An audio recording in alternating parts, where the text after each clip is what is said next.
Hey guys, Kelly here with the Inside Story. I am going to be starting House of Hollow this week. We will be doing the prologue and chapter 1 today. This is the first of 7 videos to kind of give you a sneak peek into the book to see if you want to read it. So, with her cover off, she's a small book. She's not even 300 pages. So we're going to go ahead and get started. We're going to do the prologue and chapter 1 today.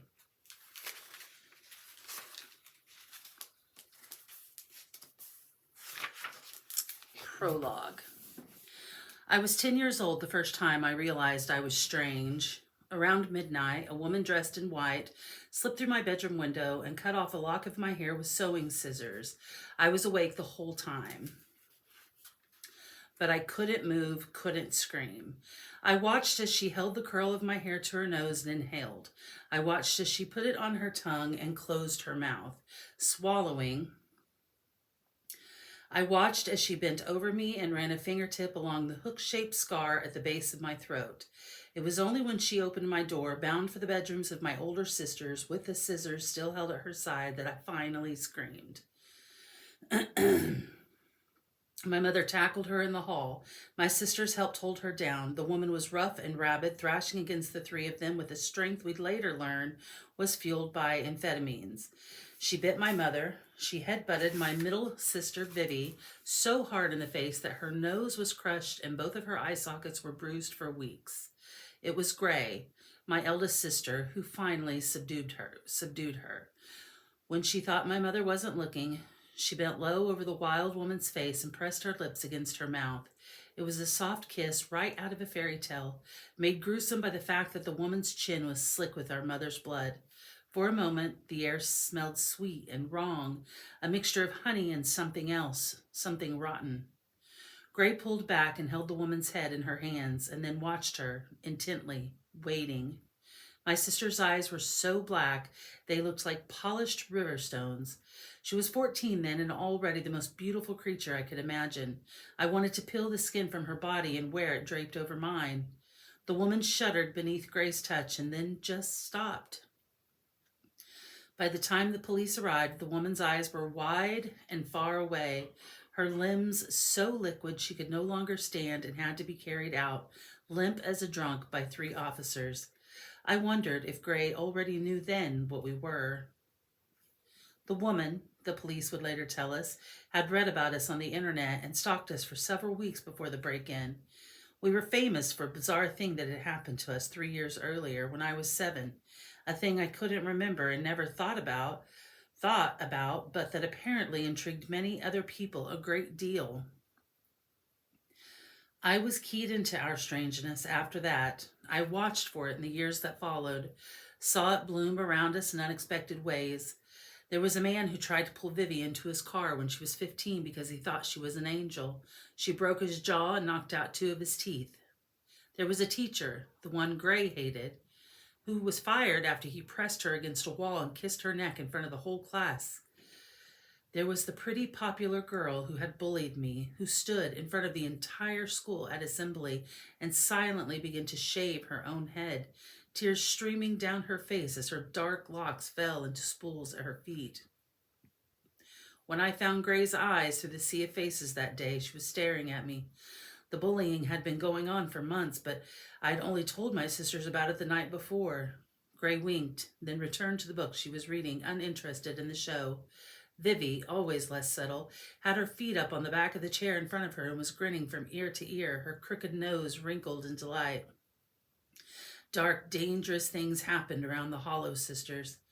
We each had black eyes and hair as white as milk. We each had enchanting 4-letter names: Gray, Vivi, Iris. We walked to school together. We ate lunch together. We walked home together. We didn't have friends because we didn't need them. We moved through the corridors like sharks, the other little fish parting around us, whispering behind our backs. Everyone knew who we were. Everyone had heard our story. Everyone had their own theory about what had happened to us. My sisters used this to their advantage. They were very good at cultivating their own mystery, like gardeners coaxing the heady intrigue that ripened around them in the shape of their choosing. I simply followed in their wake, quiet and studious, always embarrassed by the attention. Strangeness only bred strangeness, and it felt dangerous to tempt fate, to invite the darkness that seemed already naturally drawn to us. It didn't occur to me that my sisters would leave school long before I did, until it actually happened. School hadn't suited either of them. Gray was blisteringly smart, but never found anything in the curriculum particularly to her liking. If a class called her for her to read and analyze Jane Eyre, she might instead decide Dante's Inferno was more interesting and write her essay on that. If an art class called for a sketch of a realistic self-portrait, she might instead draw a sunken-eyed monster with blood on its hands. Some teachers loved it, most did not. And before she dropped out, Gray only ever managed mediocre grades. If this bothered her, she never showed it, drifting through classes with the sureness of a person who had been told her future by a clairvoyant and had liked what she'd heard. Vivi preferred to cut school as frequently as possible, which relieved the administration since she was a handful when she did show up. She backtalked teachers, cut slashes into her uniforms to make them more punk, sprayed painted graffiti in the bathrooms, and refused to remove her many piercings. The few assignments she handed in during her last year all scored easy A's. There just weren't enough of them to keep her enrolled, which suited Vivi just fine. Every rock star needed an origin story, and getting kicked out of your 30,000 pound per year high school was a good place to start as any. They were both like that. Even then, both already in possession of an alchemical self-confidence that belonged to much older humans. They didn't care what other people thought of them. They didn't care what other people thought was cool, which of course made them unbearably cool. They left school and home within weeks of each other. Gray was 17, Vivi was 15. They set off into the world, both bound for glamorous, exotic futures they'd always known they were destined for, which is how I found myself alone, the only hollow left, still struggling to thrive in the long shadows they left behind. The quiet, bright one who loved science and geography and had a natural flair for mathematics, the one who wanted desperately, above all else, to be unremarkable. Slowly, month by month, year by year, the strangeness that swelled around my sisters began to recede, and for a good long while my life was what I craved. Ever since I'd seen Grace sedate an intruder with a simple kiss. Normal. It was, of course, not to last. Chapter 1. My breath snagged when I saw my sister's face staring up at me from the floor. Gray's fine, hook-shaped scar was still the first thing you noticed about her, followed by how achingly beautiful she was.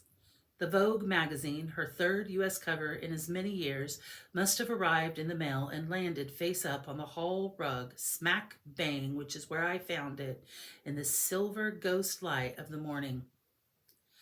The words, "The Secret Keeper," hovered in mossy green text beneath her. Her body was angled toward the photographer, her lips parted in a sigh, her black eyes staring at the camera. A pair of antlers emerged from her white hair as though they were her own. For a short, witching moment, I thought she was actually there in the flesh, the infamous Gray Hollow. In the 14 years since she'd left home, my eldest sister had grown into a gossamer slip of a woman with hair like spun sugar and a face out of a Greek mythology. Even in still pictures, there was something vaporous and Hylan about her, like she might ascend into the ether at any moment. It was perhaps why journalists were forever describing her as ethereal, though I'd always thought of Gray as more earthy. No articles ever mentioned that she felt most at home in the woods or how good she was at making things grow. Plants loved her. The wisteria outside our childhood bedroom had often snaked in through the open window and coiled around her fingers at night. I picked up the magazine and flicked to the cover story. Gray Hollow wears her secrets like silk. When I meet her in the lobby of the Lanesboro, Hollow never allows journalists near her apartment, nor, it's rumored, does she host parties or entertain guests. She's dressed in one of her hallmark Ignatic creations. Think heavy embroidery, hundreds of beads, thread spun from actual gold, and tools so light it drifts like smoke. Hollow's couture has been described as a fairy tale meeting a nightmare inside a fever dream. Gowns drip with leaves and decaying petals. Her catwalk models wear antlers scavenged from deer carcasses and the pelts of skinned mice. She insists on wood smoking her fabric before it's cut to her fashion shows. Smell like so that her fashion shows smell like forest fires. Hollow's creations are beautiful and decadent and strange, but it's the clandestine nature of her pieces that have made them so famous so quickly. There are secret messages hand stitched into the lining of each of her gowns, but that's not all. Celebrities have reported finding scraps of rolled up paper sewn into the boning of their bodices, or sharp shards of engraved animal bone affixed alongside precious gems, or runic symbols painted in invisible ink, or minuscule vials of perfume that crack like glow sticks when the wearer moves them, releasing Hollow's heady scent. The imagery that features in her embroidery is alien, sometimes disturbingly so. Think gene spliced flowers and skeletal minotaurs, their faces stripped of flesh. Much like their creator, each piece is a puzzle box begging to be solved. I stopped reading there because I knew what the rest of the article would say. I knew it would talk about the thing that happened to us as children, the thing none of us could remember. I knew it would talk about my father, the way he died. I touched my fingertips to the scar at my throat, the half-moon scar I shared with Gray, with Vivi, the scar none of us could remember getting. I took the magazine up to my bedroom and slipped it under my pillow so my mother wouldn't find it, wouldn't burn it in the kitchen sink like the last one. Before I left, I opened my Find Friends app and checked that it was turned on and transmitting my location. It was a requirement of my daily morning runs that my mother could track my little orange avatar as it bobbed around Hampstead Heath. Actually, it was a requirement if I wanted to leave the house at all, that my mother could track my little orange avatar as it bobbed around wherever. Kate's own avatar still hovered south at the Royal Free Hospital, her nursing shift in the emergency room dragging, as per usual, into overtime. Leaving now, I messaged her. Okay, I will watch you, she pinged back immediately. Message me when you're home safe.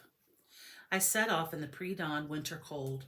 We lived in a tall, pointed house covered in white stucco and wrapped with lead-light windows that reminded me of dragonfly wings.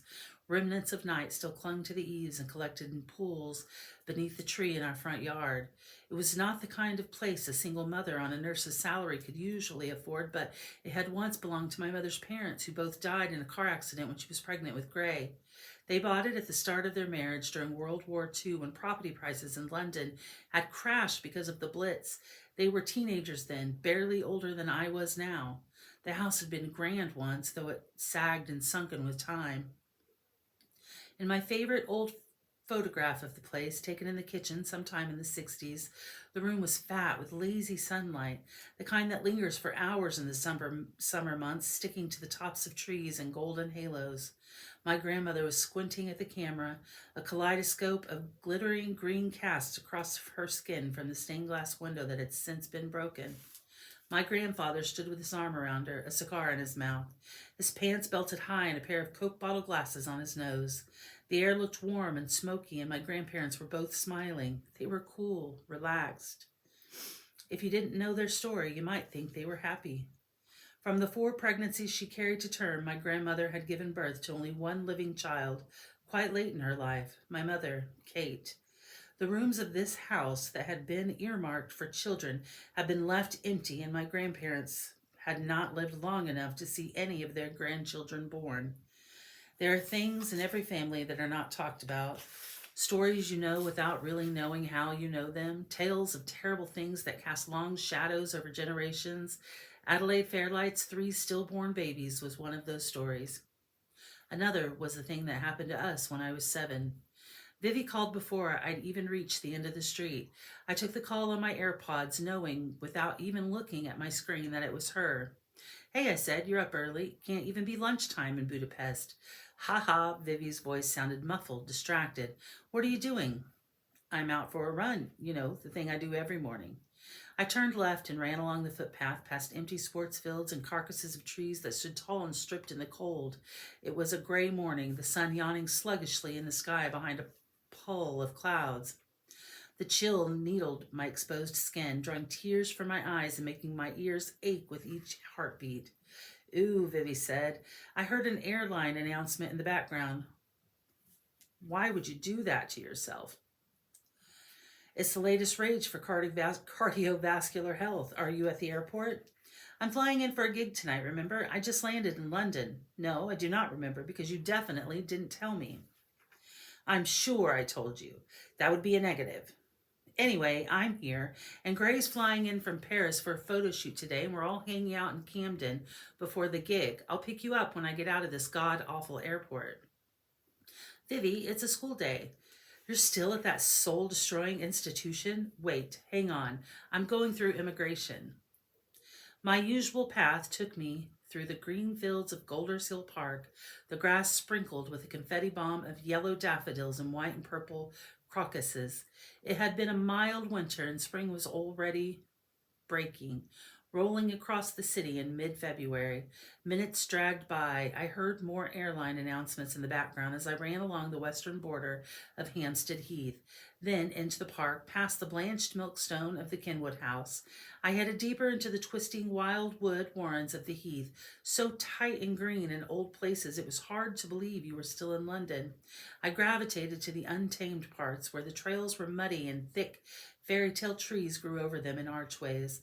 The leaves would soon begin to return, but this morning I moved beneath a thicket of stark branches, my path bordered on both sides by a carpet of fallen detritus. The air here smelled sodden, bloated with damp. The mud was thin from recent rain and flicked up the back of my calves as I pushed on. The sun was rising now, but the early morning light was suffused with a drop of ink. It made the shadows deep and hungry looking. My sister's voice on the phone. You still there? Yes, I replied, much to my chagrin. Your phone manners are appalling. As I was saying, school is thoroughly boring and I am very excited. I demand you cut class and hang out with me.